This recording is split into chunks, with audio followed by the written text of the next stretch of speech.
Oi, eu tenho uma pergunta pra você. O que é um livro?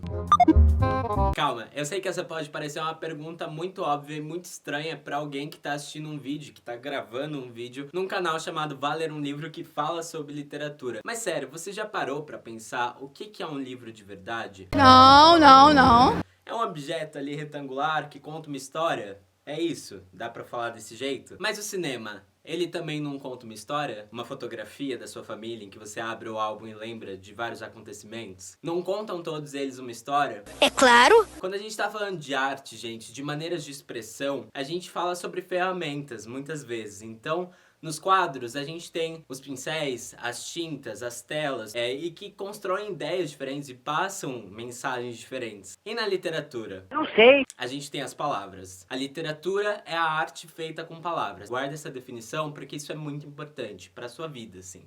Se alguém perguntar o que é literatura, é isso. Quando a gente fala de alguém que domina muito a palavra, o idioma, Guimarães Rosa é um monstro. Até porque o homem, gente, falava, sei lá, 70 línguas. Ele falava inglês, russo, alemão, francês, italiano. Ele falava até Esperanto, que é uma língua de lugar nenhum, uma língua meio que mundial, assim, que as pessoas criaram para qualquer pessoa poder se comunicar. Hoje em dia a gente tem o inglês muito, né, predominante ali em vários lugares, mas Esperanto ele tinha esse objetivo e Guimarães Rosa falava elas, porque ele amava a linguagem, amava muito. E esse é o principal ponto sobre a obra dele. Sempre que a gente estiver estudando a obra de Guimarães Rosa, você vai ver alguma coisa sobre neologismo, que são a criação ali de palavras. É muito comum que ele use palavras de idiomas diferentes e que tenham ali o seu significado para fazer uma palavra. Inclusive, o título desse livro, Sagarana, é uma dessas junções, que saga, né, quando a gente fala, a saga de Harry Potter, a saga de algum personagem, de algum herói, significa lenda. Essa palavra é uma palavra germânica que tem o significado de lenda, de alguma coisa mítica e tal. Irana é um sufixo tupi que é tipo semelhante, é quase isso. Então, Sagarana é um livro que reúne 9 novelas ali. Novela é um texto que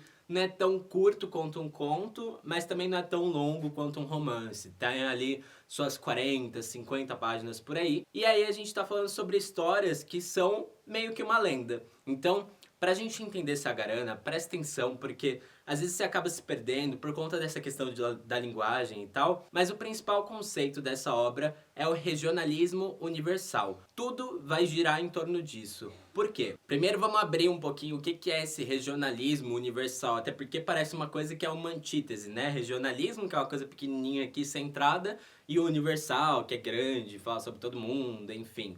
Então, vamos entender isso daqui. Regionalismo, gente, quando a gente fala que um escritor é regionalista, que uma obra é regionalista, quer dizer que ela está centrada ali em alguma região, obviamente. Nesse caso de Sagarana, a gente está falando do sertão de Minas Gerais, ali, interior, a galera das fazendas, a galera que é muito católica. Se você tem família em Minas Gerais, ou conheceu alguém, ou já foi viajar para Minas, você deve ter visto esse cenário, que é aquela cidadezinha pequena, com uma igreja no centro, e aí tem umas fazendinhas ao longo, enfim. E a universalidade, onde é que ela entra? Na temática, nos personagens, nas emoções.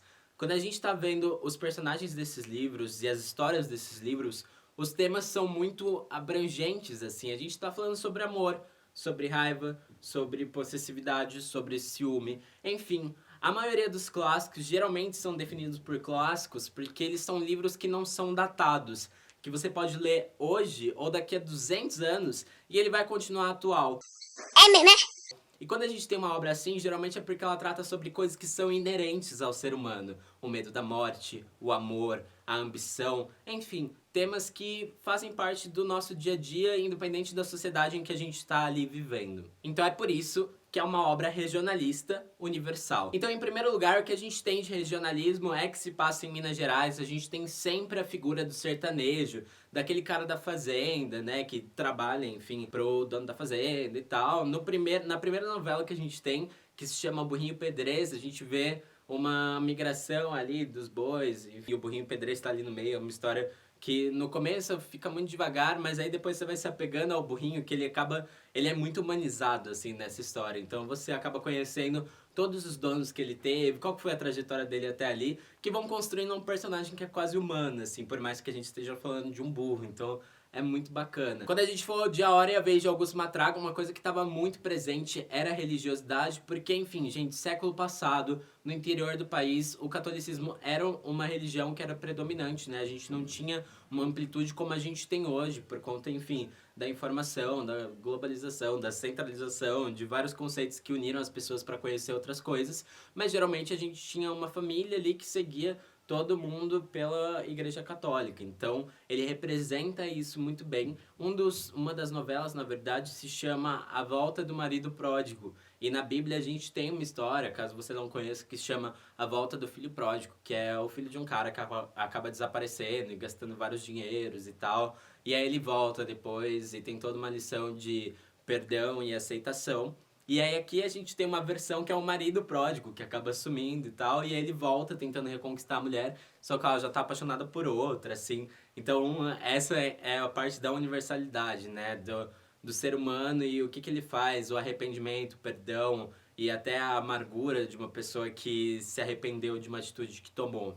Então, para representar a universalidade dessa obra, a gente tem o maniqueísmo, que é uma coisa que já é usada em textos desde as tragédias gregas, lá, textos muito antigos, porque a gente está falando sobre essa coisa de colocar as coisas em caixinhas do bem e do mal. Então a gente tem Deus e o diabo, a gente tem o bem e o mal, o céu e o inferno. É sempre essa coisa, assim, tipo, é Harry Potter e o Voldemort, sabe? É a Ordem da Fênix e os Comensais da Morte. Enfim, vocês entenderam. São muitos exemplos que a gente tem na literatura de coisas que são divididas entre o bem e o mal. Só que como a gente tá falando de um cara sertanejo que mora no interior de Minas Gerais, isso é sempre representado pela religião, que aí já vai pra parte do regional, né? Então a gente tá sempre falando sobre a pessoa que segue os dogmas da igreja e que é pura, casada, comportada e merece paraíso e tal. E tem a pessoa que é totalmente errada, que mata, as prostitutas, enfim, vários exemplos de pessoas que não seguem os dogmas ali da religião e que por isso são colocadas numa caixinha de pessoas que deveriam morrer e que são totalmente más o tempo todo.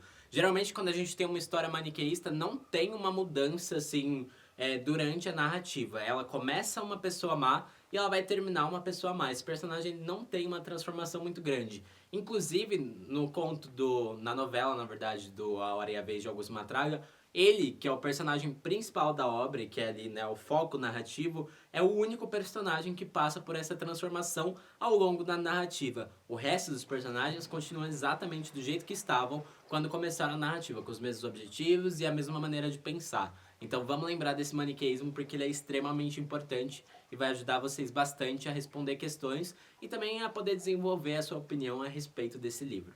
Então, pessoal, como vocês viram, os conceitos aí aplicados nesse livro, eles são bastante simples, na verdade, e um problema que vocês podem ter, uma dificuldade que vocês podem ter com o livro Sagarana realmente está na linguagem, porque o Guimarães Rosa era completamente apaixonado pelas palavras. Ele gostava de criar palavra nova, ele falava, vou criar, isso daqui faz sentido na minha cabeça?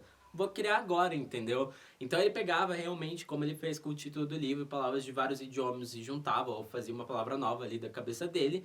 E isso, mesmo que você estivesse num contexto que fosse um sertanejo no interior de Minas Gerais, estivesse vivido naquela época, você ainda ia ter dificuldade para entender a totalidade ali do que ele escreveu, porque tinha palavras que surgiam da cabeça de Guimarães Rosa, gente. Mas isso faz parte quando a gente tá falando...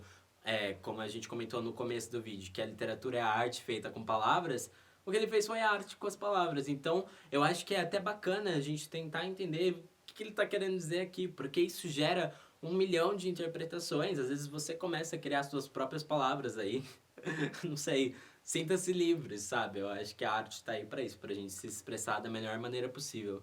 Então, é um livro muito bacana, recomendo muito a leitura. São novelas, eu acho que você pode dividir aí. Vou ler uma novela hoje, outra novela amanhã, porque são 50 páginas, acho que é tranquilo. Enfim, de qualquer maneira, se inscreva aqui no canal, porque a gente tá tendo resenha de todas as leituras obrigatórias da FUVEST e dos principais vestibulares. A gente tá numa corrida. Dá uma olhada na playlist, porque a maioria dos vídeos já estão lá, então já dá pra você assistir, já dá pra rever alguns conceitos, entender um pouco melhor, ter uma visão diferente. Se tiver dúvida, comenta aqui e também entra no nosso grupo lá do Facebook, que é o Valeram Livro Grupo. Eu vou deixar o link aqui na descrição para você poder entrar e acompanhar esse processo com a gente pra gente ir sempre conversando, tudo bem? É isso, galera. Deixe seu like aí, se inscreva no canal novamente e Valeram Livro!